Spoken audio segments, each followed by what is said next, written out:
Hello बच्चों, today I announce that कि I going to start class 11th physics.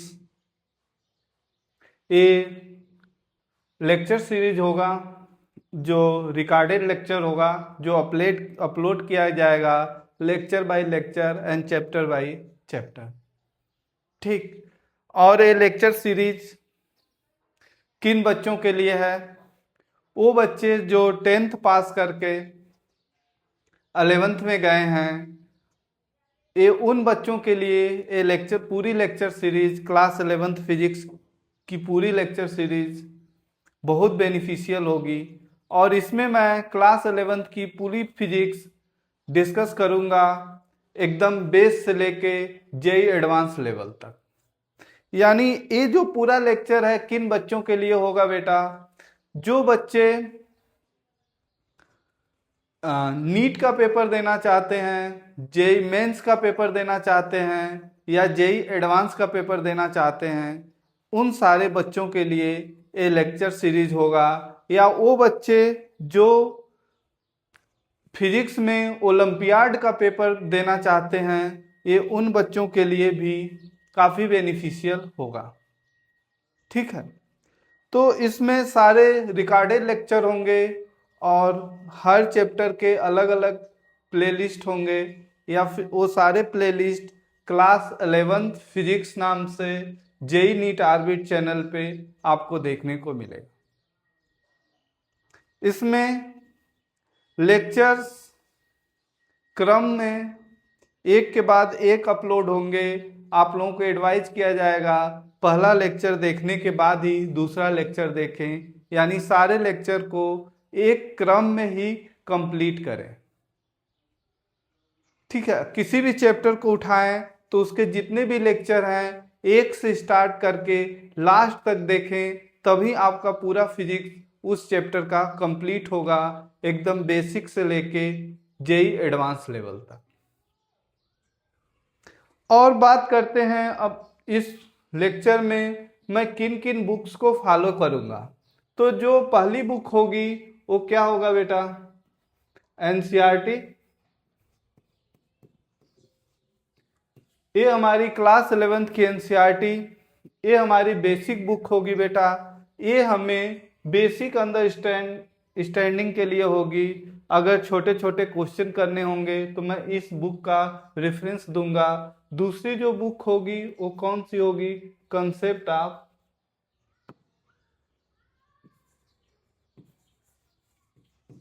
Of physics होगी बेटा। Concept of physics होगी। और जो तीसरी बुक होगी जिससे हम लोग क्वेश्चन भी करेंगे वो कौन सी होगी?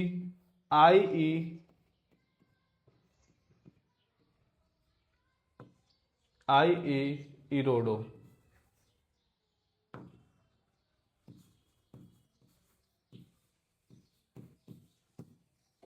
ठीक। और जो चौथा चीज हम लोग फॉलो करेंगे अपने लेक्चर में वो क्या होगा? जेई एडवांस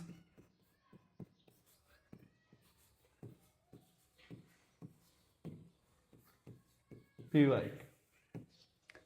ये हमारे सोर्सेस होंगे, ये हमारा रेफरेंस होगा जिसके तहत हम पूरे अपने चैप्टर्स को कंप्लीट करेंगे, अपनी स्टडी को इसी के अंतर्गत रखेंगे। ठीक। जो पहली बुक होगी एनसीईआरटी, इसमें हम बोलेंगे कि आप लोगों को ये जिस चैप्टर को बताएंगे उस चैप्टर को पढ़ के आना होगा। दूसरा जो बुक होगा इससे हम लोग बेसिक क्वेश्चन करना सीखेंगे। फिर और इरोडो और जेई एडवांस से हम लोग होमवर्क करने के लिए आप लोगों को जो जो क्वेश्चन बोलूंगा लेक्चर के बाद उन सारे क्वेश्चन को सॉल्व करके आना होगा। ठीक। तो ये हमारा प्रेफरेंस होगा, ये हमारा ऑर्डर होगा लेक्चर का। और लेक्चर्स मैं स्टार्ट करूंगा एकदम बेसिक से। पहले हम लोग इंट्रोडक्शन ऑफ फिजिक्स देखेंगे और उसी क्रम में हम लोग आगे बढ़ेंगे कि इंट्रोडक्शन ऑफ फिजिक्स क्या है, फिर उसके बाद यूनिट, डायमेंशन, मेजरमेंट, और फिर मैथमेटिक्स, थोड़ी मैथमेटिक्स भी सीखी जाएगी क्लास 11-12 की, जैसे vector algebra, sketching of elementary function को स्केच कैसे किया जाता है, और उसके बाद थोड़ा डिफरेंशियल कैलकुलस, इंटीग्रल कैलकुलस और वेक्टर। उसके बाद हम लोग पढ़ेंगे काइनेमेटिक्स, फिर Newton law of motion, friction. इसी क्रम में हमारा सब्जेक्ट आगे बढ़ता जाएगा लेक्चर बाय लेक्चर। ठीक।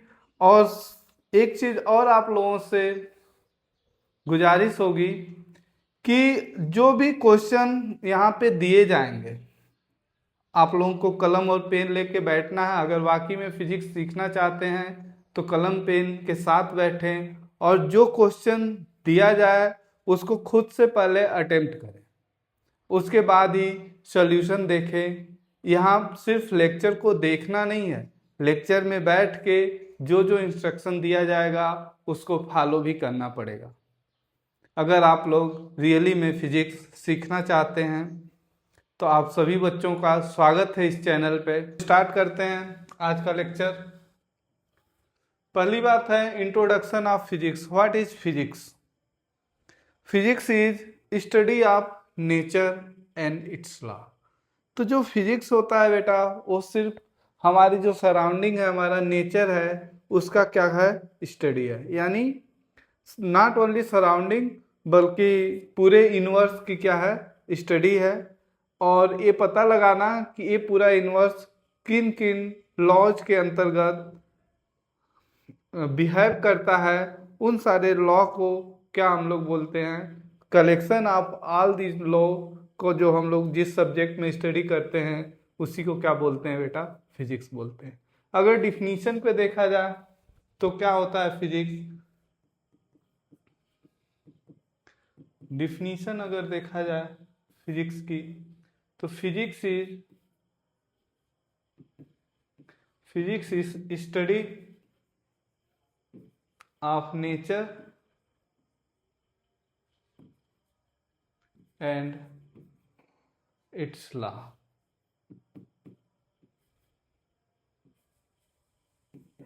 फिजिक्स क्या है? स्टडी ऑफ नेचर और उसके नियम का स्टडी है।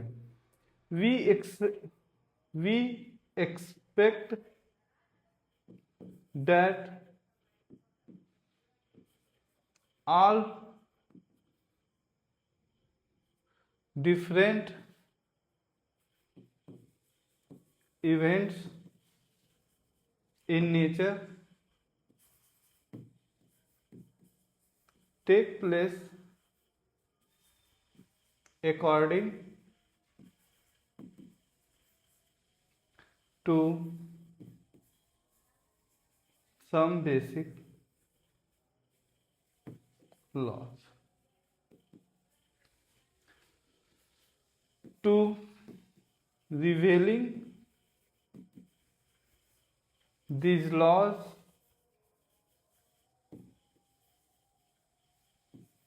by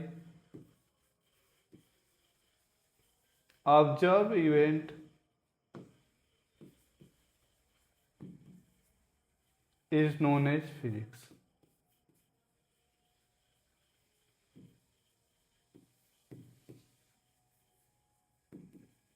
ये क्या है बेटा? डिफिनीशन ऑफ फिजिक्स है। तो फिजिक्स में हम लोग किसकी स्टडी करते हैं? नेचर का स्टडी करते हैं और उन सारे लॉज का स्टडी करते हैं जिसके हिसाब से घटना नेचर में डिफरेंट घटनाएं घटित होती हैं। ठीक है। तो अगर ये फिजिक्स है बेटा तो ये जो लॉ हैं तो ये जो फिजिक्स के लॉ हैं इनको कौन राइट करता है? तो एक क्वेश्चन है कि जितने भी फिजिक्स के लॉ हैं, डिफरेंट लॉ हैं, इनको कौन राइट करता है? क्या कोई स्पेशल व्यक्ति होते हैं? तो आंसर है बेटा कि no one has been given authority to frame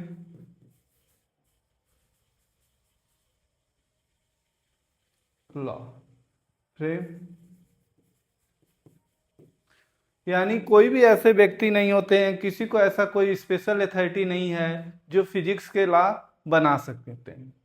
अब बात करते हैं कि आर्यभट्ट, जैसे आर्यभट्ट हुए, न्यूटन हुए, आइंस्टाइन हुए, या सर फाइनमैन हुए, ये सब अपने ज़माने के या ग्रेट फिजिसिस्ट हैं। क्यों है बेटा? क्योंकि इन लोगों ने जो लॉ दिया, वो लॉ पूरे यूनिवर्स में होने वाले फिनोमेना हैं उनको अच्छे से एक्सप्लेन करते हैं। इन फ्यूचर ऐसा कोई भी फिनोमेना हो सकता है जो अगर इनके लॉ द्वारा एक्सप्लेन ना हो तो कोई भी व्यक्ति ऐसा कोई संकोच नहीं करेगा कि इनके लॉ को बदलने में कोई भी संकोच नहीं करेगा, आराम से उनके लॉ को मॉडिफाई कर सकता है या फिर चेंज कर सकता है या फिर बता सकता है कि ये लॉ कहाँ कहाँ मिस्टेक, इस लॉ में कहाँ कहाँ मिस्टेक है।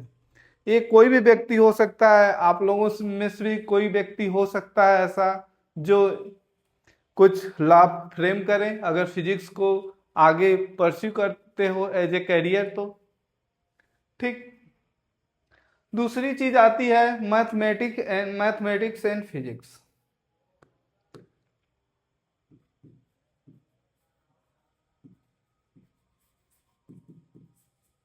Mathematics and physics. अब यहाँ पे समझना है कि जो फिजिक्स है बेटा, फिजिक्स को क्या बोलते हैं? लॉ ऑफ नेचर है। फिजिक्स क्या है? लॉ ऑफ नेचर, यानी वो सारे नियम जिससे ये नेचर क्या करता है, फ्लो करता है। ठीक है। तो यहाँ पे जो मैथमेटिक्स एंड फिजिक्स की बात करते हैं तो फिजिक्स को एक्सप्लेन करने के लिए एक लॉजिकल सब्जेक्ट की जरूरत है। और गैलीलियो ने भी अपने बुक में लिखा है कि जो मैथमेटिक्स है वो लॉजिक, लैंग्वेज प्लस लॉजिक है, यानी एक लॉजिकल सब्जेक्ट है या लैंग्वेज है। ठीक। तो जो मैथमेटिक्स है वो है क्या बेटा? एक्चुअली जो मैथमेटिक्स है वो लैंग्वेज ऑफ फिजिक्स है। Mathematics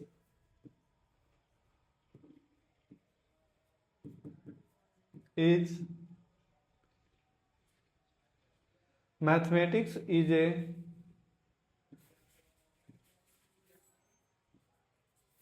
language of physics. Mathematics क्या है बेटा? लैंग्वेज ऑफ फिजिक्स है। Without the knowledge of mathematics, अब यहां पर समझो, without the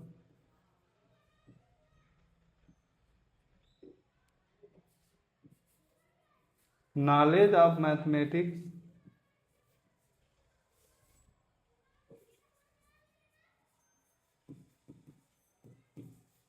it is very difficult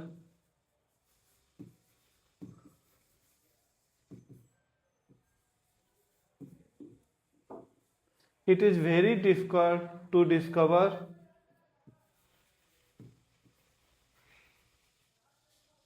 understand and explain the law of nature। तो ये क्लियर हो गया कि जो हमारी मैथमेटिक्स है वो लैंग्वेज ऑफ फिजिक्स है। तो कहने का मतलब ये हुआ कि हमें किस लेवल के मैथमेटिक्स की ज़रूरत होगी फिजिक्स को समझने के लिए, या कितनी मैथमेटिक्स की हमें ज़रूरत पड़ेगी। तो इस प्रश्न का उत्तर इस बात पे डिपेंड करता है बेटा कि हम किस लेवल की फिजिक्स सीखना चाहते हैं या किस लेवल की फिजिक्स का स्टडी करना चाहते हैं। तो एज फार वी कंसर्न, हमें किस लेवल की फिजिक्स पढ़नी है इस लेक्चर सीरीज में? Class 11th and 12th। तो क्लास 11th और 12th लेवल की फिजिक्स जो है बेटा, उसको समझने के लिए हमें जो मैथ की ज़रूरत पड़ेगी, तो क्लास 10th की जो मैथ होती है, क्लास 10th की मैथ हमारे लिए कंपलसरी है, वो आना ही आना चाहिए। क्लास 10th तक की मैथ हमें आनी ही आनी चाहिए, but it is not sufficient. Class 10th तक की मैथमेटिक्स निसेसरी है यानी कंपलसरी है, बट सफिशियंट नहीं है। किस लिए बेटा? क्लास 11 12th की फिजिक्स को अंडरस्टैंड करने के लिए। ठीक है, तो इस प्रश्न का सॉल्यूशन ये है बेटा कि जो क्लास 11th और 12th में फिजिक्स और मैथ दोनों क्या करेगा, साइड बाय साइड प्रोसीड करेगा। यानी हम लोग तुरंत मैथमेटिक्स को न्यू न्यू सीखेंगे और उसको फिजिक्स वाले चैप्टर में क्या करेंगे, यूज करके अपने प्रॉब्लम को बनाएंगे। ठीक, तो यहाँ पे जो प्रॉब्लम है वो 3-fold प्रॉब्लम है। बहुत सारे जो अच्छे टीचर हैं वो भी इसको अच्छे से यूज नहीं कर पाते। ठीक है, तो प्रॉब्लम 3-fold क्या है? जो पहला स्टेप होगा हमारा, जो पहला स्टेप होगा, हम जो फिजिकल सिचुएशन है उनको हम लोग क्या करेंगे, डिस्क्राइब करेंगे क्वालिटेटिव टर्म में, फिर उसको क्या करेंगे, ट्रांसलेट करेंगे मैथमेटिकल लैंग्वेज में, मैथमेटिकल लैंग्वेज में, and we have to pose it as a precise mathematical problem. और हमें उससे क्या करना पड़ेगा, एक मैथमेटिकल प्रॉब्लम तैयार करना पड़ेगा। Then second step, we have to solve the mathematical problem with the technique we